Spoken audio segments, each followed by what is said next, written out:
और भारत नेपाल बॉर्डर से एक ऐसा ऑपरेशन बेनकाब हुआ है जिसने आईएसआई और दाऊद इब्राहिम के काले नेटवर्क की जड़ें हिलाकर रख दी। ऑपरेशन डबल एस के तहत पकड़े गए दो भारतीय अपराधी सलीम पिस्टल और सारिक साठा भारत में हथियार फैक्ट्री खोलने और अंतर्राष्ट्रीय गोल्ड स्मगलिंग के नेटवर्क को अंजाम देने वाले थे, लेकिन स्पेशल सेल ने अब एक कड़ी को खोल कर रख दिया है। चलिए आपको दिखाते हैं ऑपरेशन डबल एस की सनसनीखेज कहानी।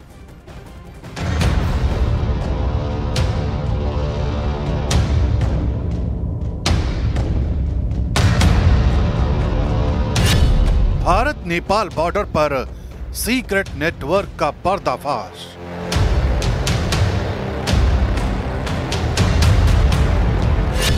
दाऊद इब्राहिम और आईएसआई का खतरनाक प्लान बेनकाब।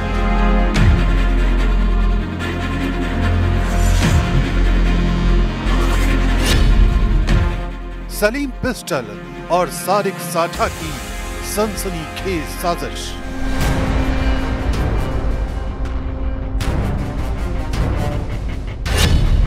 एशिया की सबसे बड़ी हथियार फैक्ट्री नाकाम।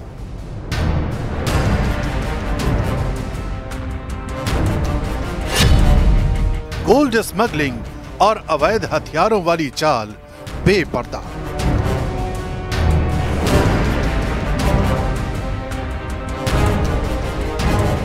सलीम पिस्टल और सारिक साठा दोनों भारत के कुख्यात अपराधी जिन्होंने अपराध की दुनिया में कदम रखते ही आईएसआई और दाऊद इब्राहिम के भरोसेमंद एजेंट बनने तक का सफर तय किया।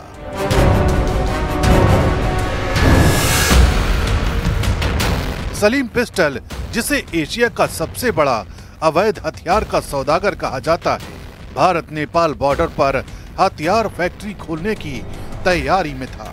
सुरक्षा एजेंसियों की निगरानी में प्लान एस की पूरी मॉडस ऑपरेंडी सामने आई है। जानकारी के मुताबिक दोनों को मोटा पैसा दिया गया था। हथियार और मशीनरी पहले से नेपाल में भेजी जा चुकी थी, लेकिन ऑपरेशन शुरू होने से पहले ही इस नेटवर्क का पर्दाफाश हो गया। पाकिस्तान आईएसआई और अंडरवर्ल्ड डॉन दाऊद इब्राहिम की शह पर भारत नेपाल बॉर्डर पर अवैध हथियारों की सबसे बड़ी फैक्ट्री खोलने की प्लानिंग रची जा रही थी और इस प्लानिंग को रचने का जिम्मा दो भारतीय एजेंटों सारिक साठा और सलीम पिस्टल को सौंपा गया था। लेकिन उससे पहले ही भारत नेपाल बॉर्डर से दिल्ली पुलिस की स्पेशल सेल सलीम पिस्टल को गिरफ्तार कर लेती है और पाकिस्तान आईएसआई और डी कंपनी का यह प्लान फेल हो जाता है। जांच में पता चला है कि सलीम पिस्टल पाकिस्तान में आईएसआई से संपर्क में था। दुबई में सलीम पिस्टल ने सारिक साठा से मुलाकात की, जो आईएसआई के लिए काम करता है। दोनों ने मिलकर भारत में हथियारों और गोल्ड की अंतर्राष्ट्रीय तस्करी का नेटवर्क तैयार किया। सारिक साठा उत्तर प्रदेश का एक कुख्यात अपराधी है जो फिलहाल दुबई में बताया जाता है। सलीम पिस्टल ने सुरक्षा एजेंसी के सामने अपने कबूलनामे में इस बात का खुलासा किया है कि दुबई में उसकी सारिक साठा से मुलाकात होती है। यह मुलाकात पाकिस्तान आईएसआई के इशारे पर होती है और दोनों मिलकर गोल्ड स्मगलिंग के धंधे से जुड़ जाते हैं। सलीम ने कबूल किया कि पाकिस्तान से हथियार नेपाल के बीरगंज तक पहुंचते थे। वहां से भारत में दिल्ली, उत्तर प्रदेश और बिहार तक सप्लाई होती थी। इस नेटवर्क में दुबई, थाईलैंड और कंबोडिया के ठिकाने भी शामिल थे। लेकिन सुरक्षा एजेंसियों ने नेटवर्क को धराशायी कर दिया और बड़ी तस्करी को ब्रेक कर दिया। सलीम पिस्टल की गिरफ्तारी के वक्त उसके पास नकली पासपोर्ट, सैटेलाइट फोन और विदेशी करेंसी मिली। जांच एजेंसियों के मुताबिक उसने 15 सालों में कई करोड़ रुपए की अवैध कमाई की। उसका गोल्ड स्मगलिंग नेटवर्क भी एक्टिव था। म्यूल्स और हवाला के जरिए भारत में पैसा भेजा जाता था। भारत नेपाल बॉर्डर से जिस वक्त सलीम पिस्टल को गिरफ्तार किया गया था, उसके कब्जे से फर्जी पासपोर्ट के अलावा एक सैटेलाइट फोन भी बरामद किया गया था। सूत्र बताते हैं कि इसी सैटेलाइट फोन के जरिए वो पाकिस्तान आईएसआई ऑपरेटिव्स के लगातार संपर्क में था।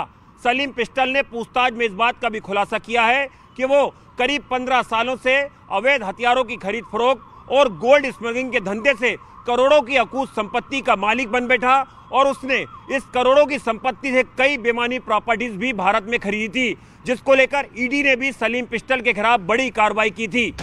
सलीम ने कबूल किया कि दुबई में एसके एंटरप्राइज नाम की कंपनी के जरिए ये कारोबार चलता था।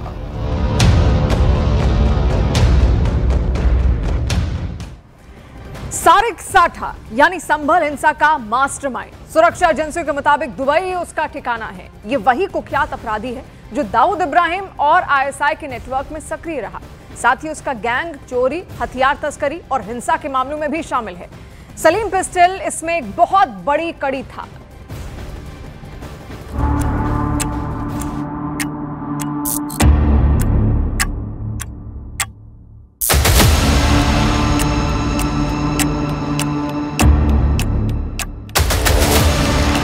सलीम पिस्टल का कबूलनामा दिखाता है कि वो शुरुआती दौर से ही अंतर्राष्ट्रीय अपराध नेटवर्क में शामिल था।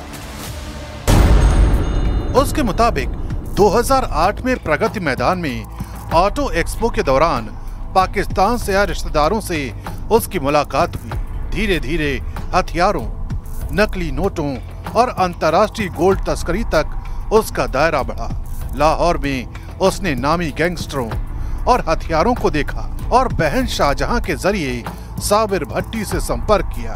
फर्जी पासपोर्ट के सहारे वो बैंकॉक और कंबोडिया की यात्राएं करता, जिससे ये साफ पता चलता है कि उसका नेटवर्क बेहद संगठित और खतरनाक था।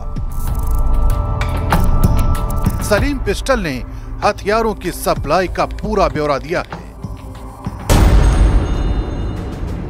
उसकी दी गई जानकारी के मुताबिक पाकिस्तान से पिस्टलें वेल्डिंग मशीन या मशीन स्पेसिमेन में छिपाकर air cargo route Karachi Bangkok, Kathmandu या कराची, दोहा काठमांडू के जरिए भेजी जाती थी।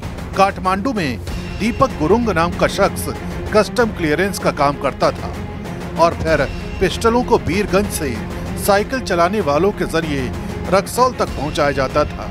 वहां से सलीम टैक्सी या बस से पिस्टलें दिल्ली लाता था। सलीम के मुताबिक लगभग 1000 पिस्टलें भारत में बेची गईं, जिनमें प्रमुख ग्राहक थे नासिर, बॉबी, इमरान, अनवर अंकल, हाशिम बाबा और नादिर। नेटवर्क में शहबाज और अजीजुद्दीन ने लॉजिस्टिक सपोर्ट दिया। पाकिस्तान और दुबई में जिस तरह से सलीम पिस्टल ने अपनी आपराधिक जड़ें जमाई हुई थी, ठीक उसी तर्ज पर वो भारत के कई कुख्यात गैंगस्टरों और यूपी के कुछ बाहुबलियों के भी लगातार संपर्क में था। सुरक्षा एजेंसियों के सूत्र बताते हैं कि भारत के कई गैंगस्टर और यूपी के कुछ बाहुबलियों को सलीम पिस्टल ने पाकिस्तान से आने वाली उम्दा क्वालिटी की हथियारों की खेप लगातार पहुंचाई। यही वजह है कि सेंट्रल एजेंसियां लगातार सलीम पिस्टल से पूछताछ में जुटी हुई हैं। सन 2016 से 2018 के बाद सलीम ने हथियारों के साथ साथ गोल्ड स्मगलिंग का भी कारोबार शुरू किया। बैंकॉक में उसने थाई नागरिकों से संपर्क किया जो सोना खास पैकिंग बॉक्स में छिपाकर भारत भेजता था। सलीम के कबूलनामे के मुताबिक हर 1 किलो सोने पर उसे 4 लाख रुपए का मुनाफा मिलता था, जिसमें से 56,000 नफीस और 1 लाख आजाद को जाते थे। म्यूल्स यानी मानव वाहक सोना निकलकर या शरीर और किसी दूसरे सामान में छिपाकर भारत लाते थे। वो समय समय पर कंबोडिया जाता और वहां वीजा एक्सटेंशन करवाता था। इस तरह से अंतर्राष्ट्रीय नेटवर्क सलीम और उसके सहयोगियों के जरिए ऑपरेट किया जाता था।